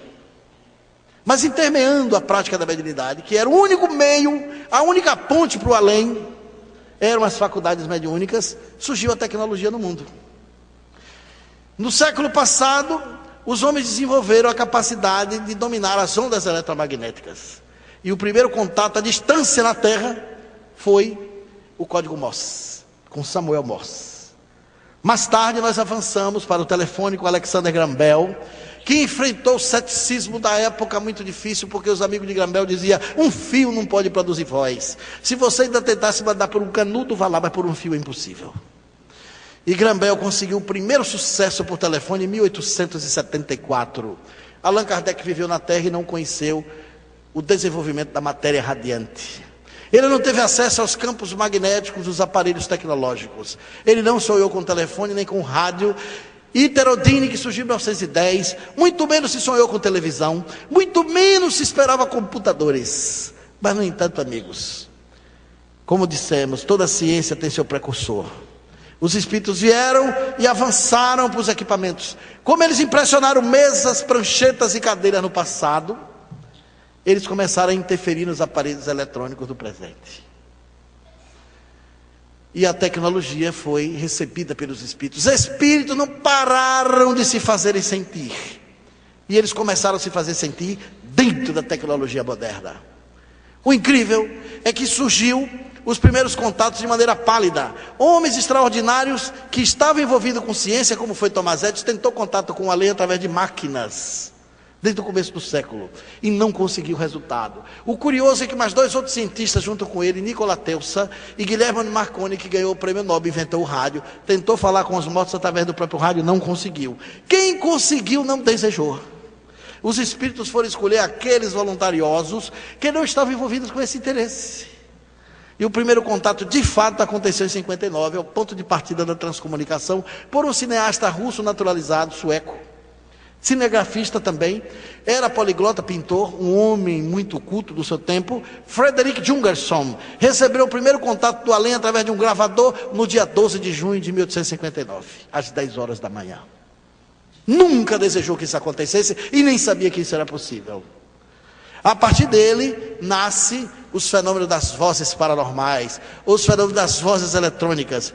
Meados dos anos 80, os Estados Unidos da América empreendem uma pesquisa apoiada pela Universidade de Franklin, na Carolina do Norte, com o Dr. George William Meek, que monta um grupo de 26 cientistas, estuda o fenômeno e tenta montar um equipamento para construir contatos mais aprofundados. O Dr. George Meek gastou $500 mil de seus recursos pessoais para construir um protótipo para comunicar em dois sentidos, porque a transcomunicação era como o telefone de Graham Bell, só funcionava em uma direção, não tinha um retorno. Mais tarde o telefone ganhou duas direções, ficou bidirecional. Dizem até que foi graças aos italianos, porque o telefone era de bocal, um ficava no ouvido, outro na boca. E diz que na Itália, quando se fala, gesticula muito, então o telefone não funcionava lá, porque ficava ele conversando e baixando a mão. E aí foram os italianos que inventou esse telefone que você segura dos dois lados. E aí veio o telefone bidirecional, você ouve e fala simultaneamente. Na transcomunicação, o sonho do Dr. George Meek era fazer um contato bidirecional, não só os espíritos falarem conosco, mas nós também falarmos com ele, porque eles estavam usando gravadores e rádios, que não foram pensados nem engenhados para isso. E se a gente desenvolvesse aqui na Terra uma tecnologia que predisponibilizasse e favorecesse esse contato, os espíritos poderiam se comunicar melhor. Tentou vários protótipos, não conseguiu. Só que um médium, encontrei ele numa reunião social, e lhe apresentou um cartão e disse: Dr. George Meek, meu nome é John O'Neill, eu sou um médium e técnico em eletrônica. E recebi no meu laboratório a presença de um espírito chamado Dr. Swan, que me diz que lá do além, como engenheiro, ele quer lhe dar umas dicas para o senhor botar seu aparelho para funcionar aqui na Terra. O Dr. Jorge Mick ficou meio desconfiado, mas foi lá. E montaram, com orientação desse espírito, o Mark IV. Outubro de 82, eles receberam o primeiro contato direto de um espírito de um engenheiro da NASA morto, o Dr. George Jeffreys Miller, que se comunicou com eles, dando vários dados interessantes. Meses depois, eles tinham mais de 20 horas gravadas com esse espírito, que deu os dados pessoais, o número do cartão de um seguro de vida, para pedir à viúva que recebesse a pólice, porque a empresa de seguro não avisou a ela que tinha feito o seguro perto da morte dele, ela tinha o direito, a empresa não pagou. E forneceu também dados técnicos para melhorar os componentes do aparelho. O Dr. Jorge Mick conferiu tudo, estava correto. Final dos anos 80, Dr. Jorge Mick preparou o New Lester com uma fita cassete, mais de 118 páginas, e mandou para pessoas no mundo inteiro. Eu tive alta alegria de receber esse material. Quando escutei a fita, era emocionante. Havia momentos hilariantes, gravados até hoje, em que o espírito aparece do equipamento e fala: "Ô Neil, uma chamada do além para você, se apresente. Aqui fala George Jeffreys Miller do além. Onde está você, ô Neil?" Ele aparece do gravador, assim meio ofegante, e diz: "Oh, my doctor, o senhor me desculpe, eu estava com fome e fui na cozinha fazer o lanche." O espírito de lá diz assim: "Mentira, você foi fumar um cigarro, esse cigarro ainda vai lhe matar." E ele tinha ido fumar um cigarro. A partir daí, os espíritos começaram a impressionar outros aparelhos. Eles entraram nos telefones, entraram nas máquinas de fax, entraram nos computadores, entraram na tela da TV. E continuaram se fazendo sentir aos homens. Mas acreditem, 1857 sai o Livro dos Espíritos. O planeta era agrário, nós não tínhamos tecnologia. Mas veja o que está escrito lá no Livro dos Espíritos, da questão 934. Passa o próximo. Vai em frente, que o tempo está curto, não dá para mostrar tudo. Vai em frente. Esse livro todo fala de transcomunicação antes de acontecer aqui. A perda dos entes queridos que nos são caros e são legítimos causa dor. Tanto mais legítima quanto é irreparável, independente da nossa vontade. Ou seja, a gente se liga aos entes queridos, depois a gente sofre com a morte deles. Os espíritos respondem a Kardec: essa causa de dor atinge o rico como o pobre, representa uma prova ou expiação, e comum é a lei. Tendes, porém, uma consolação em poder comunicar-vos com os vossos amigos pelos meios que estão ao vosso alcance, no caso da mediunidade. Kardec é que bota em grifo: enquanto não dispõe de outros meios mais diretos e mais acessíveis aos vossos sentidos. Isso é a profecia da transcomunicação. Que outros meios mais diretos e mais acessíveis seriam senão os aparelhos eletrônicos? O que é espantoso é que nem Kardec sonhava com a tecnologia. O mundo não tinha descoberto a matéria radiante. Nós não tínhamos a onda eletromagnética em evidência no planeta, mas os espíritos já sabiam que ia ter outro método além da mediunidade. Então hoje a gente tem outra via de contato, que é os aparelhos eletrônicos. Eu selecionei na literatura espírita, todos aqueles livros que vocês veem ali, fala da possibilidade de comunicações por transcomunicação no futuro. Um deles, mais incrível, é Devassando Invisível. Ivone Pereira revela que na sessão mediúnica nos anos 20, Dr. Bezerra de Menezes aparece lá e diz que está perto do homem descobrir um aparelho na Terra que vai encurtar a distância entre os povos e vai trazer diletantismo para as famílias, mas que o objetivo desse aparelho no futuro é que os espíritos iam se comunicar. Era a televisão. O centro mandou a carta para a Federação Espírita Brasileira e recebeu um conselho de volta, que o médium se entregasse ao recolhimento e à prece, que aquilo era informação de um espírito pseudo-sábio, estava obsidiado. Nos anos 40, um escocês apresentou o primeiro protótipo de TV. Nos anos 50, a CBS construiu o primeiro aparelho de televisão, e quando o homem chegou à Lua em 69, mais de 1 milhão de pessoas assistiram em suas casas. Em 1986, os espíritos se comunicaram pela primeira vez na TV em Aachen, na cidade da Alemanha, uma casa fronteiriça ali com a Holanda. O pesquisador Klaus Schreiber recebeu a primeira imagem transcendental de uma pessoa morta na tela da TV. E de lá para cá os espíritos não pararam de mandar mensagens e imagens fantásticas. A Federação corrigiu seu erro e publicou no livro Devassando Invisível essa informação. A literatura espírita preconizou a TCI. E em outras passagens, eu selecionei algumas imagens para vocês verem algumas coisas bonitas que vem acontecendo. Passe o próximo. Essa é a pesquisa de Thomas Edison tentando falar com além sem conseguir. Eu tirei da Biblioteca Nacional de Washington. 3 dias de pesquisa para achar isso. Ali está escrito em inglês: Thomas Edison trabalhando para comunicar-se com outro mundo. Nenhum biógrafo de Thomas Edison jamais falou disso.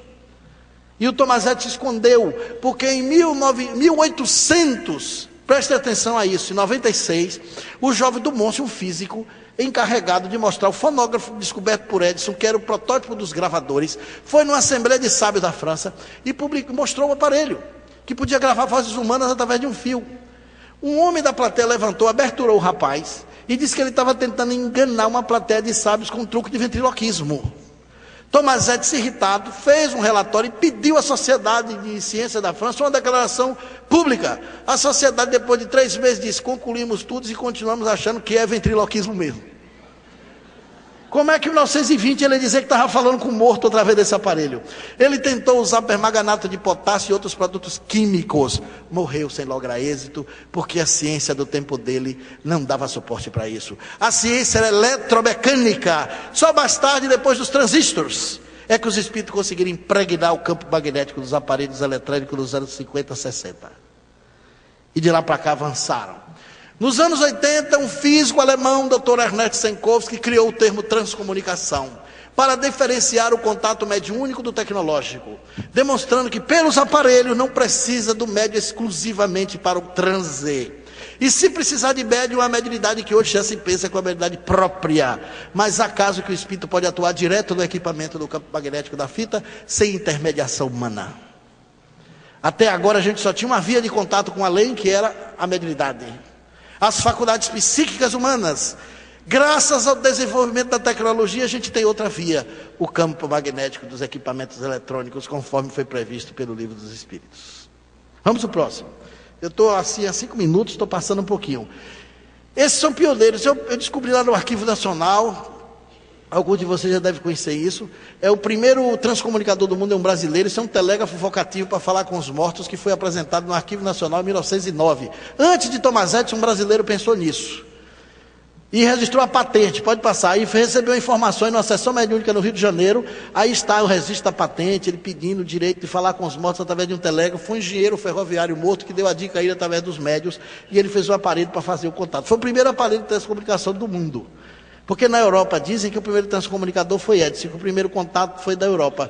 Aí no Brasil a gente mostra que o Brasil partiu na frente. Pode passar o próximo. Tinha que ser um brasileiro. Aqui algumas imagens incríveis. Esse homem foi o primeiro homem a fazer contato com além. Do lado de cá, ele está aparecendo na TV. Ali está o seu rosto perto da sua morte. O corpo dele estava sendo levado ao cemitério. E um casal de amigos na Suécia ligou a TV. Estava doente a sua esposa, ele não podia ir para o enterro. Quando ligou a TV, ele apareceu. Engraçado que os católicos dizem: morreu, descansou. Esse aí já estava trabalhando antes de ser enterrado. Pode passar o próximo. Ele em outra aparição por televisão. O rosto dele quando vivo à esquerda e à direita depois de morto em Rivenick, na Alemanha. O próximo. Aqui um descobridor do alumínio, Henri Etienne Sainte-Claire de Ville, um francês, amigo de Louis Pasteur. Esse homem não podia ter sido filmado porque na época que ele viveu não existia máquinas de filmar e nem máquinas de fotografia. E essa imagem dele tem movimento. O próximo. Aí as imagens escaneadas. Os espíritos não ficou mandando imagem só por TV. Manda scanner. Essa menina morreu numa cirurgia com 21 anos. Aqui é a imagem dela por computador. O próximo. Klaus Schreiber. Já está perto do fim. Esse homem foi o que descobriu a TV. As comunicações pela TV. Perdeu toda a família em 2 acidentes de carro. Por isso que ele entrou na transcomunicação. Morreu e mandou a imagem dele para o computador. E lá encontrou a família toda morando numa casa. Olha que lugar maravilhoso. Pode passar. Ele mora lá. O que é que a gente está esperando para morrer? Morava numa casa geminada simples. Onde ele mora? Num palácio, um paraíso. Isso confirma a psicografia de Chico Xavier das cidades espirituais como o nosso lar. Pode passar o próximo. Textos extraordinários para o computador, e não dá tempo para explicar. Pode passar o próximo. Esse é da Itália, vai em frente. E transvídeos pelo computador. Os espíritos interferindo nos textos do computador. Pode passar o próximo. Aí a experiência de um homem na Inglaterra que recebeu 400 mensagens durante 3 anos, em inglês arcaico, de um espírito que tinha vivido no século XIV. As pesquisas foram levadas à Universidade de Chester e os pesquisadores diziam que era o inglês antigo. Pode passar o próximo. Também imagem para o computador na Alemanha. Ainda fax do além. E esse aí é uma consulta médica. Tinha um transcomunicador doente nos Estados Unidos e os médicos não acertavam. O espírito veio e mandou um fax. A doença está mascarada, o diagnóstico está errado. Dê tal remédio. Com 3 dias ele teve alta e a consulta foi de graça. Pode passar o próximo. Pode passar o próximo. Aqui é eu, o Dr. Senkowski, lá na Alemanha, o próximo. Não dá tempo de mostrar tudo, vai em frente, são entidades aparecendo em TV. Aí o Thomas Beck, uma imagem bonita, transparente, as primeiras imagens da Alemanha. Vai ver como evoluiu. O próximo. Aí um engenheiro da NASA morto, usando óculos, o próximo. O cardeal da Igreja Católica, Augustin Roland, que escrevia contra os nazistas. Ele volta do além e diz: aqui na pátria do além não temos fronteiras, todos somos irmãos. Voltei para dizer que no além eu amo os alemães. O próximo. A mãe do pesquisador, que não conheceu ele, morreu de parto, e depois de morta ela manda a imagem para ele. Pode passar. O coordenador das transmissões da estação central lá do além. O próximo. A primeira imagem de movimento a receber na Alemanha, com a mulher faz uma expressão com um sorriso e fala a palavra Liebe, em alemão, que quer dizer amor. Laboratório do além, cientistas trabalhando para melhorar os contatos. Todas essas pessoas são legitimamente mortas. Imagens também de militares, com roupas, próximo. Aí um espírito que diz ter sido Marco Antônio, o general romano, que descreve uma cidade espiritual por cima da Europa, muito semelhante ao nosso lado Brasil. O próximo, um padre que viveu na Bahia, eu descobri tem 3 anos. Esse homem viveu a 50 quilômetros da minha casa. E era um austríaco, fundou uma instituição na Bahia e voltou para morrer na Áustria. Apareceu na televisão de Klaus Schwab, ele não sabia quem era.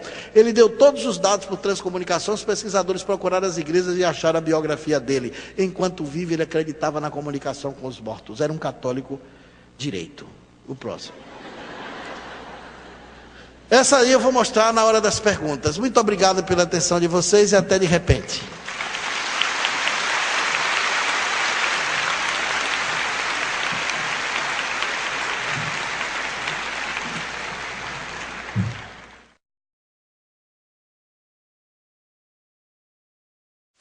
Quais os meios, Clóvis, mais utilizados pelos espíritos para se comunicar com os encarnados? O meio mais comum ainda é as faculdades mediúnicas. A transcomunicação é uma coisa nova, e mais dominantemente da Europa. Aqui no Brasil quase não tem ninguém fazendo TCI. Poucas pessoas, se conta de dedo. E os resultados do Brasil ainda são pálidos, alguns extraordinários, mas pálidos. A tendência é que isso cresça. Um dia isso vai se tornar comum, quanto comum é a mediunidade. Quando o Espiritismo surgiu, as sessões mediúnicas, os grupos familiares de Espiritismo também era coisa rara. Os médios de psicofonia eram coisa rara. Os médios de psicografia eram coisa rara. Hoje isso se popularizou. Tem cidades que têm 40, 50 casas espíritas. Uma cidade como São Paulo, por exemplo, tem 2.100 e tantos centros espíritas. Recife eu sei que tem mais de 280. Então já ficou uma coisa comum. A tendência da transcomunicação é também se tornar comum com o tempo. Então, toda ideia nova, ela sofre uma série de processos de adaptações, ela sofre rejeições, é natural. Até o Newton, o grande físico, dizia que mede-se a grandeza de uma ideia pelo tamanho da oposição que se levanta contra ela. Quando a transcomunicação saiu, muita gente achava que isso era maluquice, que era coisa de espírito obsessor, que isso não ia ser possível, que a transcomunicação veio para aposentar os médiuns, que os médiuns iam receber aviso prévio. Muita gente dizia bobagens. E, no entanto, amigos, a mediunidade é uma faculdade inerente à espécie humana. Não é a presença dos equipamentos possibilitando contato com a lei que vai tirar da biologia humana uma condição que a própria evolução otorgou. A mediunidade nunca será subtraída da espécie, porque ela é inerente à natureza do ser humano. Então a mediunidade se radica no organismo humano, como pensava Kardec. Os aparelhos eletrônicos chegaram na medicina e não aposentou os médicos. Chegaram na oftalmologia, não aposentou os oculistas. Ao contrário, os equipamentos hoje instrumentalizaram a medicina, deram largos resultados. A tendência é nós irmos instrumentalizando a mediunidade no mundo. Essa ponte não vai demorar a acontecer. Transcomunicação e mediunidade trabalharem juntas. É questão de tempo. Já tem ensaios sobre isso em alguns países. Vamos para a próxima. Como é, ou qual o processo, como é que se envolve, o que é que acontece numa transcomunicação? É isso? Não seria técnica especificamente, mas como é que ocorre a transcomunicação? Bom, são vários métodos. Por voz, você usa rádios e gravadores. Aí tem técnicas. Os aparelhos são todos receptores. Não tem nenhum aparelho sofisticadíssimo. É claro que tem coisa sendo desenvolvida nos laboratórios e na bancada de pesquisadores. Mas os aparelhos que estão recebendo contato são aparelhos domésticos. São aparelhos comuns. Esses aparelhos são colocados de uma maneira que eles ficam sensibilizados. Você põe, por exemplo, 4 rádios, um gravador, uma lâmpada infravermelha, uma ultravioleta, e você recebe vozes dos seus parentes mortos. Uma TV, uma câmera, um sistema de sinal que vai e volta num sistema chamado feedback. O sinal da câmera entra na TV, o sinal da TV sai e volta para a câmera. É um looping eletrônica, como a gente chama. Mais 2 lâmpadas, uma infravermelha e uma ultravioleta. Você evoca o espírito, grava o chuvisco branco, coloca a TV no canal livre, você recebe imagem. Na voz também, você dessintoniza o rádio. Você coloca o rádio no ruído branco, ou no ruído rosa, do AM ou do FM. Então os rádios produzem aquele chiado misturados em frequências diferentes. E você grava os chiados e evoca a pessoa que você quer falar. Depois você baixa o rádio, rebobina a fita e escuta. Para sua surpresa, a voz da pessoa morta está ali dentro, bem viva. É bem paranormal, bem surpreendente. Eu queria pedir ao nosso interlocutor, dirigente da mesa, que quando faltasse 10 minutos, ele pudesse me avisar para eu passar uma gravação que eu fiz na Bahia, de uma pessoa que manda uma mensagem para sua esposa e para os seus amigos. Foi um congresso semelhante a esse, lá em Salvador, em que a organização me pediu para fazer uma sala de prática. E previamente a gente fez uma sala de contatos e ficando ali fazendo evocações. E montamos os rádios, feito com a organização da Federação Espírita da Bahia. E lá era o dia dos mortos, um dia extraordinário para você evocar parente que morreu, ao invés de ir para cemitério, levar flor, porque às vezes o espírito já reencarnou como seu neto e você não sabe, não está mais ali, porque tem gente que pensa que cemitério é hotel de espírito. E vai para lá botar florzinha, essa coisa toda. Mais inteligente é você arrumar sua casa, botar 4 rádios e fazer contato. Isso é o progresso. Então Deus nunca quis esse muro de silêncio entre nós e o além. Sempre os espíritos quiseram quebrar esse muro. O além não é um país tão distante, é pertíssimo. O problema é que os correios são precários. E tem alguns carteiros que não são confiáveis. Não é verdade? Então a gente pode encurtar essa distância. A transcomunicação chega para trazer esse lenitivo, esse conforto, essa esperança. Eu fico vendo, há muitos anos atrás Chico Xavier tomou a decisão pessoal, sem consultar ninguém, na calada ali, quietinho, como ele sempre fez. Saiu do centro grande, fez uma casinha assim, botou uma placa na parede que ficou lá até recentemente. Aqui se realiza o culto do Evangelho do Lar, na casa de propriedade do senhor Francisco Cândido Xavier. O povo chama de centro espírita, mas o que ele fazia ali era um culto do Evangelho do Lar. E lá ele evocava, os espíritos vinham e se comunicavam. Ele começou a receber cartas dos parentes que morreram. Antes dele ninguém tinha feito isso. Quanto conforto ele fez. Os centros espíritas podem abrir umas salas de transcomunicação. Não tem Chico Xavier, mas tem aparelho e pode confortar muita gente. Porque não é todo centro que tem Bacelli.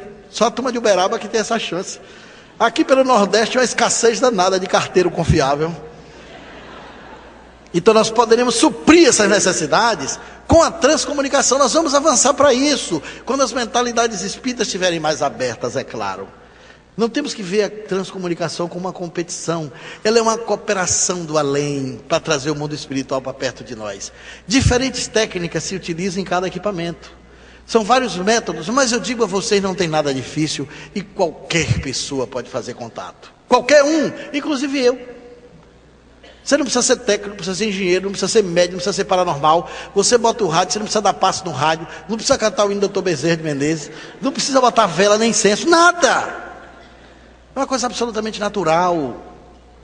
Eu fui falar lá no Rio Grande do Sul, e um chargista do jornal fez uma charge curiosa que eu vou dizer para vocês. Ele pegou na capa do jornal, botou assim em cima, Sessão Mediúnica do Futuro. Aí botou um rádio, um computador, uma televisão, um gravador, uma máquina de fax e a TV com um balãozinho e dizia: irmão computador, faça a prece de abertura dos trabalhos. Bem curioso, né? Mas isso é exagero. Porque atrás dos equipamentos tem que ter o ser humano. A tecnologia tem que estar a serviço do homem. Ela é uma ferramenta para ajudar a humanidade a ter mais conforto e ser mais feliz. O mundo espiritual não podia interferir nos equipamentos que eles não existiam. Como os espíritos, os homens fora do corpo, a humanidade avançou na tecnologia, os espíritos interferiram, influenciaram os aparelhos, das mesas girantes aos campos magnéticos dos equipamentos. Por isso, é aquele princípio que está lá exarado: o espiritismo há de ir com os homens, sem os homens ou apesar dos homens, porque o espírito sopra onde quer, como dizia as escrituras, dentro da igreja católica e no laboratório dos cientistas, num poltergeist da Rua da Amargura, um palácio. Eles estão sempre ali, influenciando os homens. Nós somos duas sociedades, uma de seres dos corpos, outra de consciência sem corpos, e as duas sociedades tendem a trabalharem juntas cada vez mais. Isso é o progresso. Nós não podemos deter o progresso. Vamos em frente. Clóvis, no processo assim da transcomunicação, isso às vezes é uma dúvida da maioria dos espíritas. A necessidade de um médium de efeito físico? Olha, naquele slide de Thomas Edison, tem um médium no Rio de Janeiro que é um médium cego, chama Luiz Antônio Mileco. Eu até disse a ele que se Jesus tivesse conhecido ele, não diria aquela parábola no Evangelho de que um cego não pode guiar outro cego, porque a mulher dele é cega e ele é cego, e um guia o outro. E mora no quarto andar de um prédio. E ele é terapeuta, toca violão e é médium. Recebe livros atualmente do espírito de Humberto Roden, que escreve por ele por pseudônimo por causa de problemas familiares, ainda tem direitos autorais para ser discutido, e Roden escreve por ele com o nome de Delfos. Humberto Roden foi um biógrafo de grandes personalidades na Terra. Ele biografou Einstein, ele biografou Gandhi, ele biografou Paulo. E Humberto de Roden, ao desencarnar, encontra esses espíritos no além, entrevista e biografa novamente e psicografa por Mileco. Entre essas personalidades incríveis, ele encontra Thomas Alva Edison, em espírito. E vai a um laboratório por cima da Califórnia, numa cidade espiritual lá. E ele pergunta a Thomas Edison: o que você está fazendo aqui? Isso era 1982. Eu tive acesso a essa psicografia antes do livro ser publicado. E o Mileco me mostrava essa informação. A transcomunicação no mundo era só por voz. E Thomas Edison aqui, estamos trabalhando no além para produzir contato com a Terra através de imagens nas telas de televisão. Somos 250 espíritos técnicos que estamos desenvolvendo possibilidades para gerar condições do além, para chegar a contatos na Terra. E Humberto Roden disse, o espírito pergunta a ele, pela televisão? Ele disse, é. E qual o propósito maior? Ele disse, evitar a necessidade dos médios nas comunicações com a Terra. Veja como o gênio pensa na frente. Aí o espírito de Roden diz assim, mas por que ele dispensar os médios? Ele diz, porque enquanto o médium for imprescindível, o escapismo dos materialistas sempre vai dizer que as comunicações do além é fruto do inconsciente do médium. E pela tecnologia nós vamos falar direto. E aí o materialismo está com seus dias contados. Palavra de Thomas Edison, 82. Amigos, em 86, na Europa, surgiu a primeira imagem pela TV. E acreditem, quando eu estava em Luxemburgo, em 96... na casa do casal Julius e Meg Rasch-Fischbach, eu tinha levado de presente para eles essa psicografia de Mileco, traduzida para inglês. Eu não sabia que eles tinham uma surpresa para me mostrar. Eles me mostraram a primeira imagem de Thomas Edison recebida do além no laboratório deles. E a imagem de Thomas Edison, ele estava com outros espíritos em um laboratório atrás dele. Foi uma surpresa, eu levava para ele por escrito no Brasil pela mediunidade o mesmo conteúdo que eles queriam me mostrar pela tela de um computador por scanner.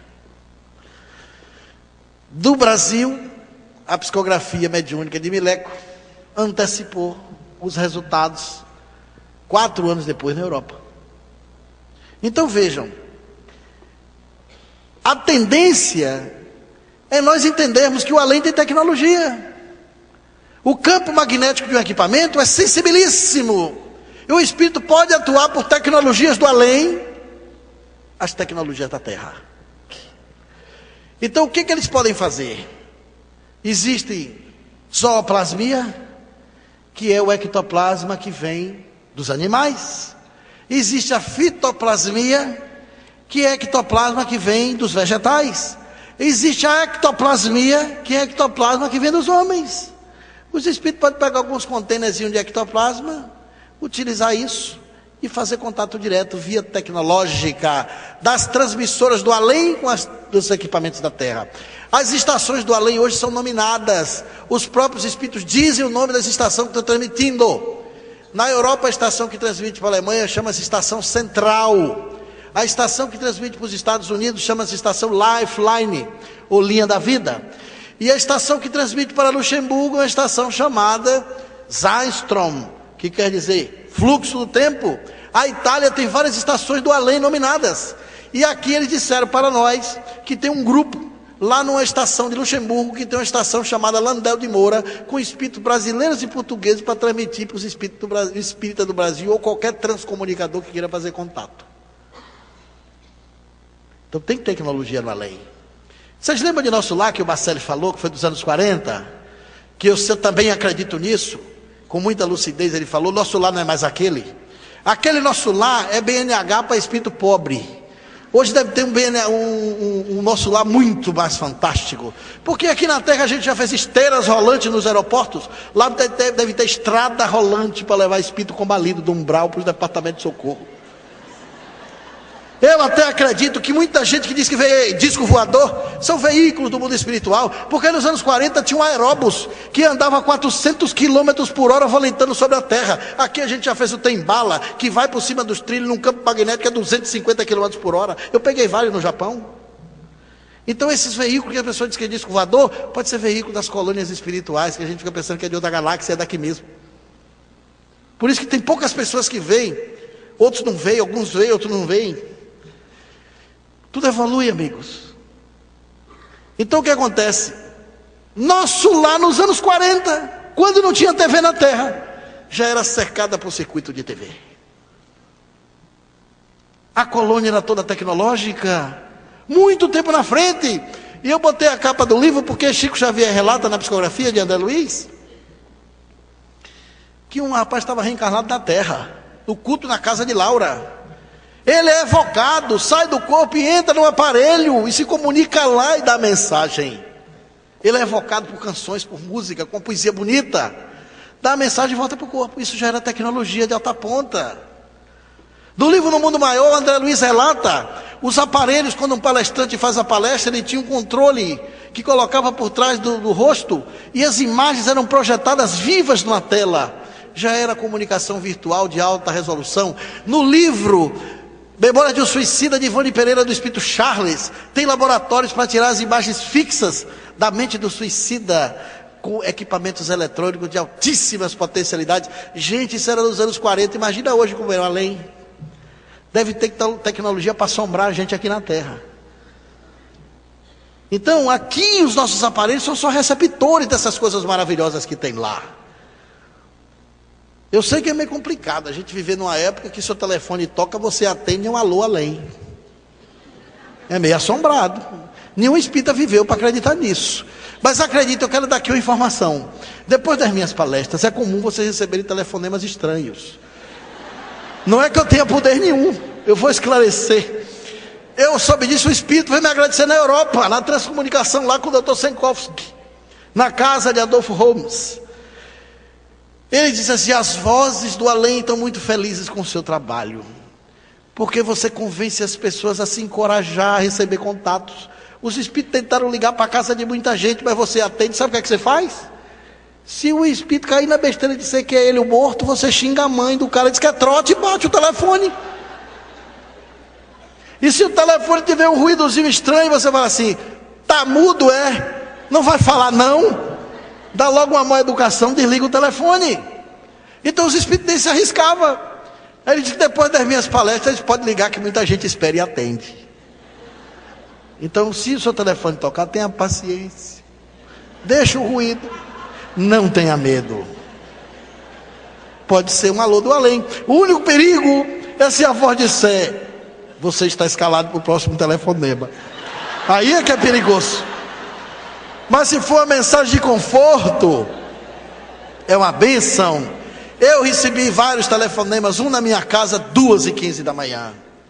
Eu relato no meu livro, é uma sensação extraordinária. Eu estava fazendo um relato dos fenômenos espíritas, que eu tinha pesquisado na noite de quinta-feira para sexta. Tinha acabado de começar o programa do Fantástico da Rede Globo, eu entrei na biblioteca e comecei a escrever. Foram 40 fenômenos nesses 2 dias. Eu estava no 21º, quando as pálpebras pesou. Eu olhei o relógio, 2h15 da manhã. Eu tinha que estar na construção 7, que era o meu trabalho. E eu tomei uma decisão íntima, eu digo, 2h15, eu estou cansado. Se eu for escrever do jeito que eu estou escrevendo, só acabo 5 da manhã. Vou resumir e escrever fácil. Fazer os 20 casos em 5 ou 10 linhas. E comecei a resumir. Meu telefone toca. Eu tenho uns amigos obsidiados que já ligaram até 1h30. Mas 2h15, ninguém tinha ligado. Você pensa logo numa coisa ruim. Eu corri, ato contínuo, para não acordar as crianças. E fui para o telefone no ouvido. Aí apareceu um vento, característico da transcomunicação. Depois do vento, uma voz enrouquecida e branda, que dizia: Clóvis, meu filho, nem sempre o mais fácil é o melhor. Descreva o relatório e os fatos como você estava fazendo antes. Não se preocupe com o cansaço. Nós estamos lhe assistindo e Deus abençoe o seu trabalho. Aí o vento de novo, eu ia conversar. Depois do vento, tum, tum, tum, tum, tum, tum. Ninguém no mundo sabia que eu estava escrevendo aquilo 2h15 da manhã. E ninguém sabia que eu tinha tomado a decisão íntima de fazer mais fácil. Mas o Espírito sabia e ligou. Se eu fosse precipitado, achasse que era um chiado, desligava. Então, se tocar na sua casa, atenda. Pode ser seu ente querido, que vai lhe trazer uma alegria fantástica. Não tem emoção mais impressionante. Se uma psicografia apaixona, imagine uma voz aos seus ouvidos. Uma comunicação que impressione os nossos sentidos, nos traz mais convicção. Isso é uma forma do mundo espiritual estar mais perto da gente. Então, no fim, eu quero mostrar uma dessas mensagens que eu gravei e digo a vocês, eu não tenho mediunidade. Eu estou no espiritismo há muitos anos. Trabalho com sessão mediúnica há mais de 20. Nunca vi um espírito. Nunca senti nada. Nunca ouvi uma voz. Até arrepio, eu só sinto se tiver com frio. E muito frio. Isso não quer dizer que eu não seja influenciado. Mas eu não tenho uma mediunidade ostensiva. Nenhum tipo de mediunidade. Não ouço nada, não vejo nada, não sinto nada e recebo mensagem por aparelhos. Isso eu quero dizer a vocês que qualquer pessoa pode receber. Eu estou entre os qualquer, que não tenho mediunidade nenhuma e recebi, e continuo recebendo. Então você pode fazer o contato, é só fazer isso de maneira séria, correta, não se aventurar a fazer disso brincadeira de copo. Fazer com responsabilidade, com dedicação, principalmente quem é espírita, que já sabe os tratos da mediunidade, os efeitos colaterais da mediunidade bem aplicada, que são positivos. Você pode sim fazer transcomunicação, e a gente tem que disseminar isso sim nos meios espíritas, porque isso é uma ação do mundo espiritual superior. Eu me lembro quando eu voltei da Europa, eu estava com Chico Xavier, eu mostrei a ele os contatos, ele ficou entusiasmadíssimo, e me pediu para falar da transcomunicação para ele. Ele me perguntava tantas coisas, e me contou uma parábola de um poeta. Isso eu tinha mais de 2 horas com ele. Ele deitado, estava meio enfermo e a voz estava fraca. Ele desenvolveu uma senha, segurou na minha mão. Quando ele queria falar, ele apertava a mão, eu baixava o vidro perto da voz dele. Ele sussurrava, folgava a mão, eu voltava, falava com ele.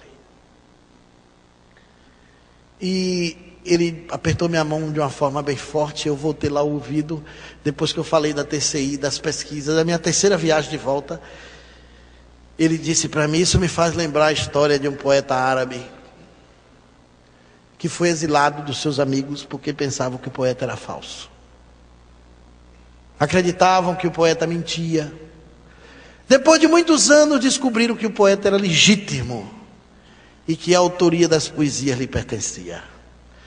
Os amigos envergonhados foram lhe pedir perdão e ao lhe encontrar, depois que falaram, o poeta só disse isso: eu esperei por vocês muitos anos, mas que pena que vocês chegaram na hora que eu tenho que partir.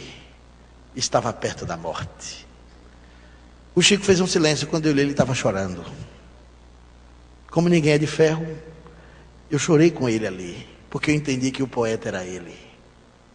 Ele esperava a transcomunicação há muitos anos, a ciência, para comprovar o que ele sempre recebeu.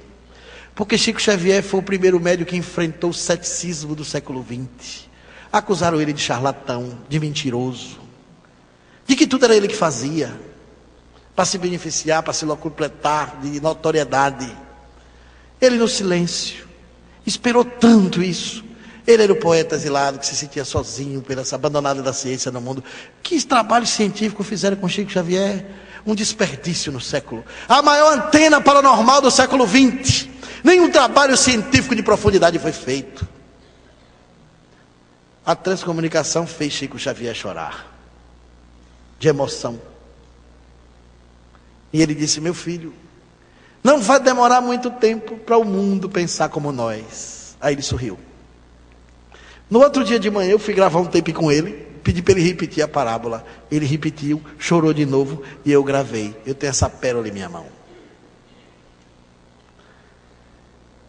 Então, como ele foi tão recordado aqui pelo Marcelo, eu me lembrei dessa cena. E um dia, quem sabe, no evento desse eu passo essa fita para vocês chorarem também. Vamos à próxima. Vamos lá.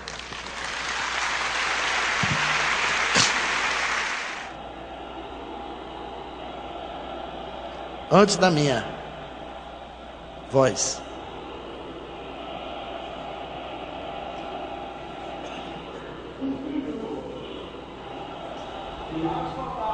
Foi uma beleza. Então eu queria dividir com vocês esse presente maravilhoso. Com certeza. Agora, já vou encerrar. Eu queria só, para finalizar de fato, dizer que essa mensagem, ela inaugura uma esperança no coração da gente.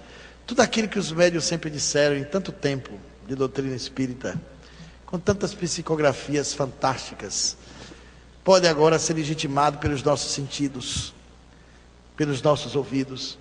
E isso com certeza vai ajudar a humanidade a perder esse medo que produz um sofrimento inimaginável, que é o medo da morte. Nós somos uma civilização deseducada para morrer. Embora a única certeza que tenhamos da vida seja a morte. Mas ninguém se comporta como se fosse morrer. Imagine nessa plateia que não tem crianças. Nos próximos 50 anos, estaremos, a maioria de nós, ou quase todos, mortos. Vocês estão rindo, mas é verdade. E tem alguns aqui que são mais jovens, pode dizer, eu não estou na conta, mas tem um negócio chamado morte prematura, que mata 20% dos que vão mais cedo. É importante pensar na morte para compreendermos que ela não nos mata. Com a transcomunicação nós temos a convicção inapelável de que conservamos após a dissolução cadavérica dos nossos corpos a nossa consciência, o nosso caráter, a nossa personalidade. Os nossos parentes nos esperam e os cemitérios do mundo inteiro estão vazios. E como a palestra é sobre imortalidade, sobre eternidade, eu queria desejar agora no final, com muita emoção e certeza, uma boa morte para todos. Muito obrigado.